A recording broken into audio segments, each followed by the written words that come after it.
Hey guys, Aces here from NetPlayMarketing.com, and in this video what I want to talk about is keeping busy and income producing activities. So I want to talk about being busy first, and I think it really starts even before you get started in your business.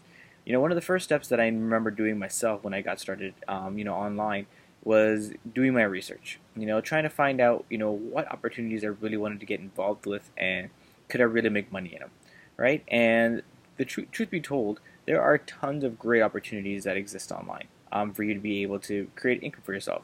Depending on how hard you work and the business opportunity in and of itself will really vary and determine how much income you're actually making.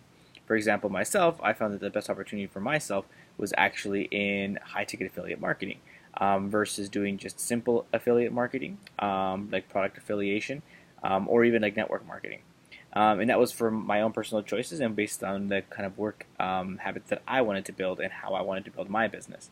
Now, I know that before I ever got started with the first opportunity that I ever did, which was in network marketing, it took me a while to come to the decision that I wanted to pursue that as my opportunity, as my business to pursue. And even though one of my family members, which is my brother, he actually was the one who was initially involved and brought it to my attention, it took me over a year of him doing it and for him to getting some results for me to take a serious look at it. And it was really the first step in this whole entrepreneurial journey for me. But a year is a long time to be pondering about something, guys. And one of the biggest regrets, honestly, that I do have is not getting started on my entrepreneurial journey earlier in my life. Because I took a lot of time just thinking about, do I really want to do this? Can I really make money? And worrying about all these other things. Meanwhile, what I could have been doing is just taking action and actually getting some results, which would have propelled me and created some momentum for me to get even more results, and I probably would have reached much greater results a lot sooner. And so I think this is the first part of kind of like keeping yourself busy. You're keeping yourself busy thinking about, okay, let me do my research, let me check if this is real, can I really do this? And the truth is, as long as there are some people out there that have been making success in this business opportunity, people who are making money in the business opportunity, chances are that a lot of the times you can even reach out to some of these people, especially if you're thinking about doing something like working online and making a business online. A lot of these entrepreneurs that even though they're making really great incomes, they are actually very reachable. They're easy to get in contact with, and you can probably email them yourself or reach them on Facebook, send them a message, and a lot of the times, from my experience, is that they will reach out to you and answer any questions you might have in terms of their opportunity and be real with you about how they were either able to make it happen or at least whether it's a real opportunity that you can make happen. And that's something that you can do relatively quickly so that you can jump on board and start seeing results right away. And so I believe that's probably the best option for you to start. Just get yourself going. Then once you actually get yourself going in your business, this is the second part of keeping busy. And it's people get busy doing things that aren't income producing activities. What I mean by this, guys, is if you're looking to, let's say, work online, right? Because that's my niche, that's what I know. I remember when I first got started, I spent tons of hours and weeks upon weeks just trying to do simple things that I thought were, going to yield me business later on, but weren't really propelling my business forward.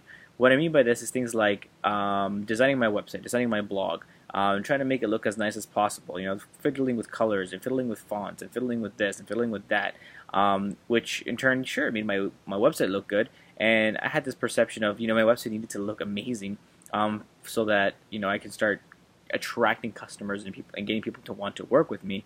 But truth is, guys, as long as you're creating really great content, if you're creating value for people, your website is really secondary. Because I had a really good looking website, meanwhile there was these guys who had really shitty looking websites and they were making way more money than I could think of. And so it just went to show me that appearance really isn't the biggest thing, but if you are really leading with value, which is why I preach value so much in my videos and in my training, is actually the most important thing for you to do. And it's a great example of how you create income producing activities. So what are things that would actually produce produce income for you? Would be things like creating content. So if you have a blog, then writing blogs or recording videos like this one for video blogs is a great example of doing things.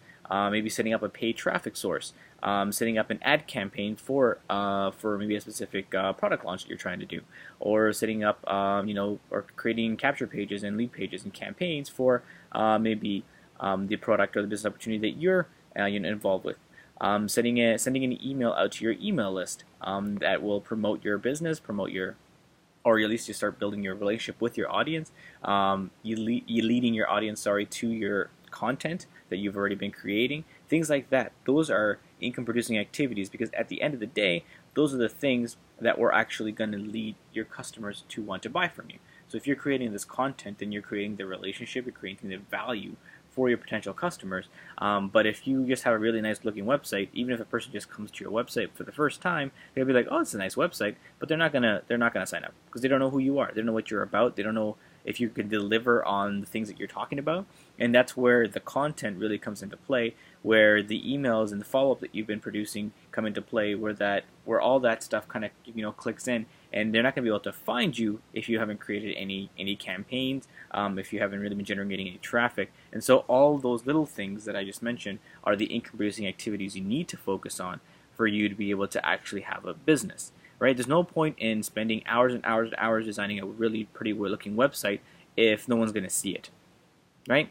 But if you're creating great content and being consistent with it and producing more and more and more on a regular basis, then it gives you more opportunities to be able to be found by your potential customers, and in turn will grow your business. And then from there, you can start tweaking things and working on things to start building your business even bigger. So the point I'm trying to get here, guys, and I hope you're really understanding this, is that for you to be able to be successful in business, first off, you need to take action. You need to take that step forward as quickly as possible so you can start building momentum and start building your business. That's step one, and one of the most important things you need to do.